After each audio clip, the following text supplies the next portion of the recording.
यानंतरची बातमी अमरावतीमधून। अमरावती कारागृहामध्ये धक्कादायक प्रकार आता समोर आलाय। अंडा सेलमधील कैद्यांजवळ आता आयफोन आढळलेत। जन्मठेपेची शिक्षा भोगत असलेल्या कैद्यांकडे चक्क आयफोन आढळल्यानं खळबळ उडाली आहे। कारागृहातील सुरक्षा व्यवस्था आता पुन्हा एकदा चव्हाट्यावर आलेली आहे। अमरावती कारागृहामध्ये अंडा सेलमधील कैद्यांजवळ आयफोन आढळून आले।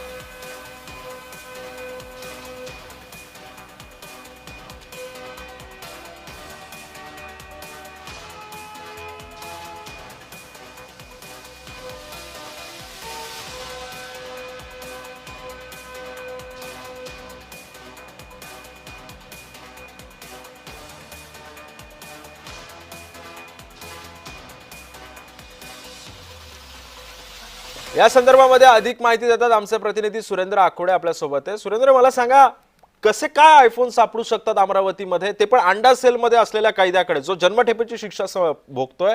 कुठेतरी जेल प्रशासन याच्यामध्ये या कैद्यांना कुठेतरी हातभार लावतोय का या सगळ्यामध्ये? निश्चितच खरं तर बघितलं तर अमरावतीच्या जिल्हा मध्यवर्ती कारागृहामध्ये एकंदरीत बघितलं सामान्य सेल नाहीये, सामान्य कैदीचं हे कारागृह नाहीये। या ठिकाणी अंडा बॅरेकमध्ये जे जन्मठेपेची शिक्षा भोगत होते अशा दोन कैदींकडे आयफोन सापडले आणि ते व्हिडिओ कॉल देखील या ठिकाणी एकमेकांना करत होते, बाहेर ते व्हिडिओ कॉल करत होते। आणि कारागृह काही अधिकारी जेव्हा अंडा सेलची धरती घ्यायला गेले तेव्हा हा प्रकार जो आहे ते उघडकीस आला आहे। यामध्ये जे दोन कैदी आहे दोन्ही जन्मठेपेची शिक्षा जे आहे ते भोगत होते। एकंदरीत जर बघितलं तर हे नेमकं आयफोन या ठिकाणी कसे पोहोचले आणि कधी पोहोचले, कधी केव्हापासून एक व्हिडिओ कॉलिंग करत होते, कधीपासून आयफोनवर गोष्टी करत होते, कोणाशी चर्चा करत होते हे बघणं गरजेचं आहे। एकंदरीत जर बघितलं तर कारागृहाची जी सुरक्षा आहे त्यावर आता प्रश्नचिन्ह उठवलं जात आहे की नक्कीच यामध्ये कारागृहातील काही अधिकाऱ्यांचा कर्मचाऱ्यांचा समावेश असू शकतो अशी चौकशी या दरम्यान आता सुरू आहे। आणि पोलिसांमध्ये तशी तक्रार देखील केली गेली आहे कारागृहाकडून। दोन कैदी जे आहेत त्यांच्या विरोधात गुन्हा देखील दाखल झाला आहे आणि त्यांची चौकशी पासून या ठिकाणी सुरू आहे।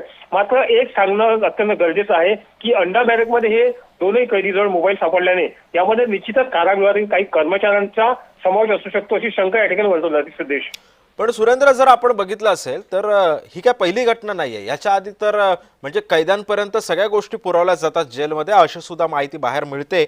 मात्र यामध्ये कुठे आता नेमकं ज्यांनी आयफोन पुरवलाय अशा अधिकाऱ्यांची नावं पुढे आलेली आहेत का, आणि याच्यावरती तर जेल प्रशासन कशा पद्धतीने कारवाई करणार आहे?